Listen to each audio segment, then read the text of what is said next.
Good morning students. Now our next topic is RMS value of alternating current. पहले समझो कि RMS का क्या मतलब होता है।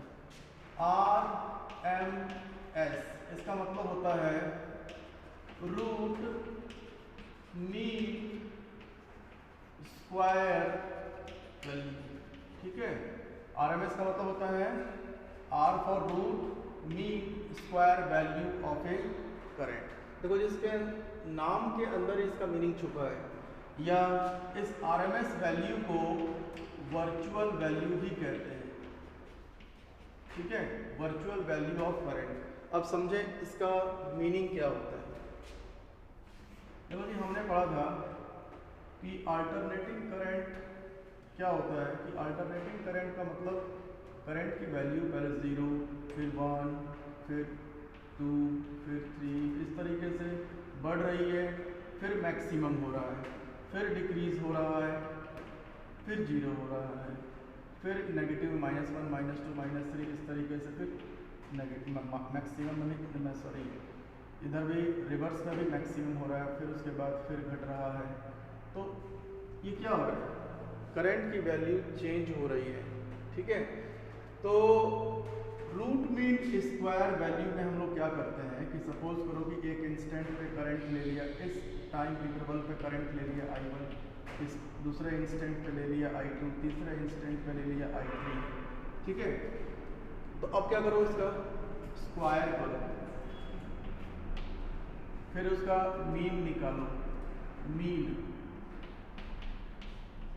फिर इसका स्क्वायर रूट करो, तब जो करंट आएगा वो आएगा virtual value of the current और RMS value of the current. समझ में आ रहा है।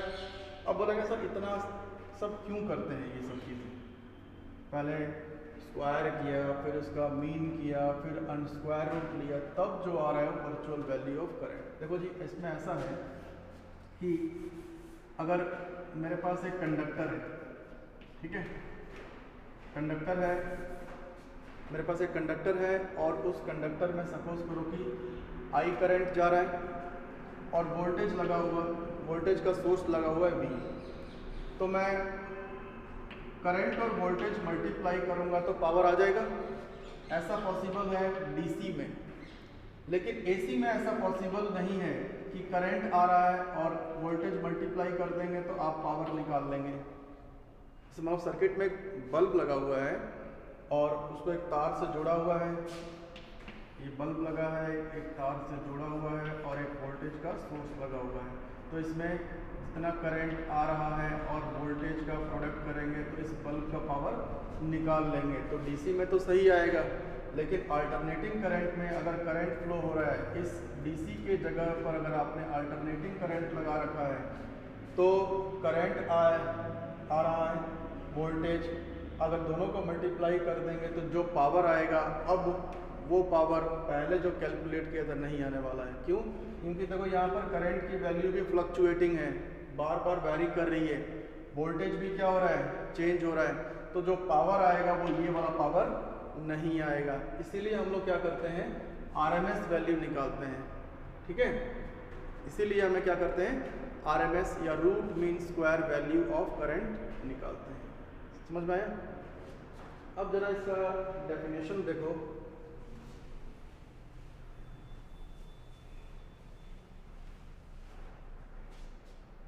अब एक बच्चे ने पूछा था कि सर अल्टरनेटिंग करंट आप बताते हैं ऐसे बढ़ रही है, फिर घट रही है, फिर 0 हो जाती है, फिर इस तरीके से रिवर्स हो जाती है, तो यानी बल्ब क्या हो रहा है, कोई बार बार जल रहा है, बुझ रहा है।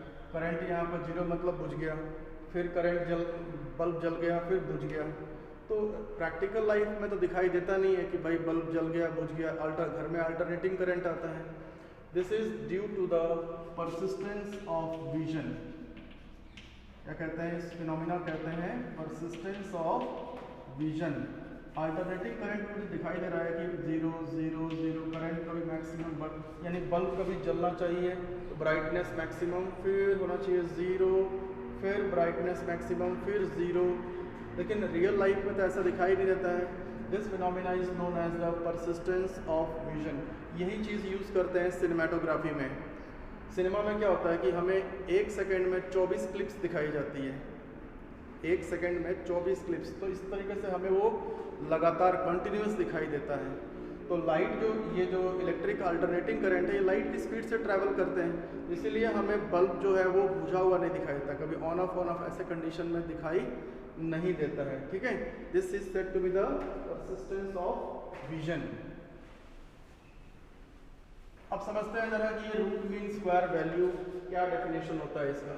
It is defined as that value of the steady current which would generate the same amount of heat in a given resistance in the given time, किसी गिवन रेजिस्टेंस में किसी गिवन टाइम में, as is done by the alternating current when passed through the same resistance for the same time. यानी कुल मिला के इसका जो डेफिनेशन ये कहता है कि जितना हीट डीसी प्रोड्यूस करेगा किसी गिवन वायर में, जिस वायर का कुछ रेजिस्टेंस है, और किसी गिवन टाइम में, उतना ही हीट अल्टरनेटिंग करंट प्रोड्यूस करेगा किसी गिवन टाइम में किसी गिवन रेजिस्टेंस में। यानी अमाउंट ऑफ हीट जो डीसी प्रोड्यूस करेगा किसी गिवन टाइम में, उतना ही हीट अल्टरनेटिंग करंट भी प्रोड्यूस करेगा उसी गिवन टाइम में। ठीक है, अब देखो जी सॉल्व करते हैं इसको कैसे। एक बार इसका डेफिनेशन को मिटा देते हैं। ठीक है, लिख लिया।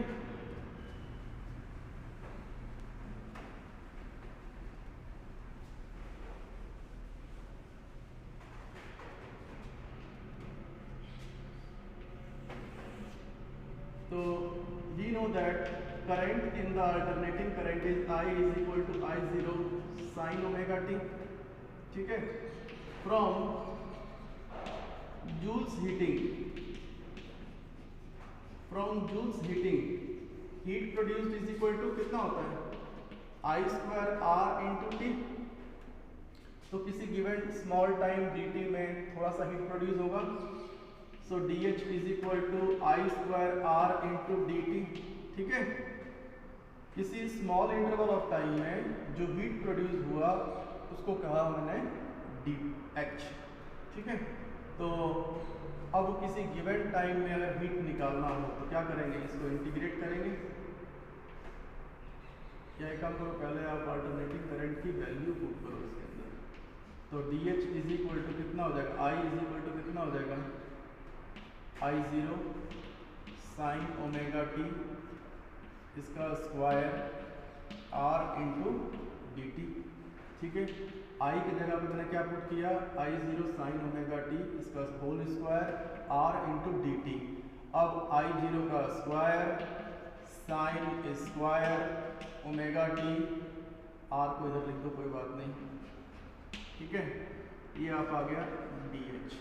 अब देखो जी साइन स्क्वायर ओमेगा टी का इंटीग्रेशन करने से पहले हम लोग ट्रिग्नोमेट्री का यूज़ कर लेते हैं। मैं जानता हूँ कॉस थीटा कितना होता है, एक होता है ना 2 cos स्क्वायर थीटा माइनस 1, और एक होता है 1 माइनस 2 साइन स्क्वायर थीटा। ये 2-3 फॉर्मूले होते हैं कॉस थीटा के, 2 cos square theta minus 1, 1 minus 2 sine square theta. तो मुझे यहाँ पे साइन स्क्वायर थीटा रिप्लेस करना है, तो क्या करूँगा, इसको इधर ले आओ, 2 sine square theta is equal to 1 minus cos 2 theta. इस 2 को हटा देंगे तो ये इधर डिवाइड में आ जाएगा। तो साइन स्क्वायर थीटा के जगह पर क्या लिख सकता हूँ, 1 माइनस कॉस 2 थीटा अपॉन 2, या थीटा के जगह पर मेरे पास क्या है, यहाँ पर ओमेगा टी है, तो 1 minus cos 2 omega t upon 2। तो ये चीज़ें यहाँ पर लिख सकता हूँ। ठीक है, तो इसको नोट कर लो। तो dH इज इक्वल टू कितना आ गया, I0 का स्क्वायर R। ठीक है, और साइन स्क्वायर ओमेगा टी के जगह पे कितना आ गया, 1 minus cos 2 omega t upon 2 को डिनोमिनेटर में रख दिया, और यहाँ हो गया dt। अब इंटीग्रेशन कर लें, इंटीग्रेशन कर लेंगे तो कितना आ जाएगा, dH का h आ जाएगा, I0 square are upon 2 1 into एक बार ये हो जाएगा D T minus cos 2 omega T D t. ठीक है, ये कहाँ से कहाँ तक, 0 से लेकर किसी गिवन टाइम है ना, तो एक कंप्लीट साइकिल में ले लेते हैं, 0 से लेकर टी, ये कितना हो जाएगा I0 का स्क्वायर अपॉन 2, ये कितना हो जाएगा टी, यहाँ लिमिट लगा देंगे 0 से लेकर टी, डी टी का टी आएगा भाई, माइनस ये कितना हो जाएगा कॉस, कॉस का इंटीग्रेशन कितना होता है, कॉस का इंटीग्रेशन हो जाएगा माइनस सॉरी प्लस आएगा साइन ओमेगा टी, अब sine 2 omega t upon 2 omega, sine का इंटीग्रेशन माइनस कॉस, तो कॉस का इंटीग्रेशन कितना हो जाएगा sine 2 omega t upon 2 omega, और लिमिट लगा दिया 0 से लेकर टी, ये बड़ा ब्रैकेट से बंद कर दिया।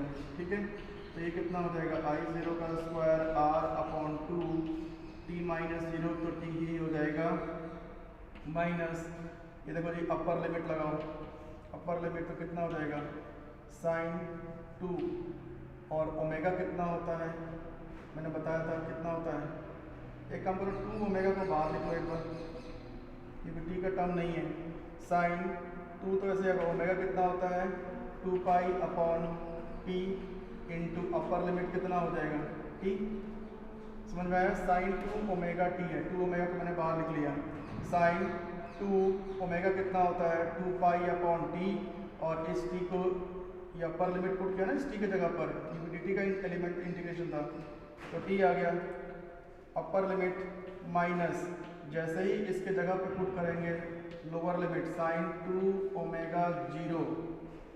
ठीक है, तो साइन 0 कितना हो जाएगा, ये 0, यार ये इधर साइन 2 ओमेगा कितना आ जाएगा 2 पाई अपॉन टी इंटू ये T upper limit minus lower limit क्या किया 0, साइन 2 ओमेगा 0, तो ये कितना आ गया I0 का स्क्वायर अपॉन 2, ये T minus 1 upon 2 omega, T से टी कैंसिल, साइन 4 पाई कितना होता है जी,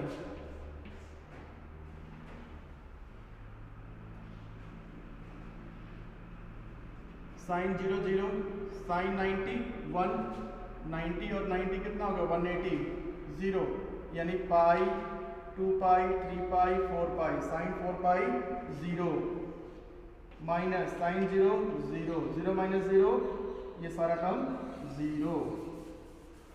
ठीक है, अब क्या बच गया, सिर्फ टी बच गया, तो ये इतना हीट प्रोड्यूस्ड हुआ है, तो H इज इक्वल टू कितना आ गया हमारे पास में I0 का square R into t upon 2 और DC स्टडी करंट के लिए। ठीक है, स्टडी करंट के लिए जो हीट प्रोड्यूस होगा H इज इक्वल टू कितना हो जाएगा I square R into given time T। तो दोनों को इक्वेट करो, let this be your equation 1, this is your equation number 2, तो कितना हो जाएगा I0 का square R into t upon 2 is equal to I square R into t. अब ये R T कैंसिल हो गया, तो ये कितना हो जाएगा IV is equal to I0 upon √2, ये आपका आता है virtual value of alternating current, या इसको हम लोग लिख सकते हैं 0.707 I0। ठीक है, अब ऐसे ही आप लोग वोल्टेज निकालेंगे, वोल्टेज तो यहाँ पर कितना है ना, वोल्टेज निकालेंगे तो पूरे प्रोसेस से करते आएंगे, करंट की जगह पे वोल्टेज की इक्वेशन लिखेंगे यहाँ पर, तो V कितना आएगा, V इज इक्वल टू 0.707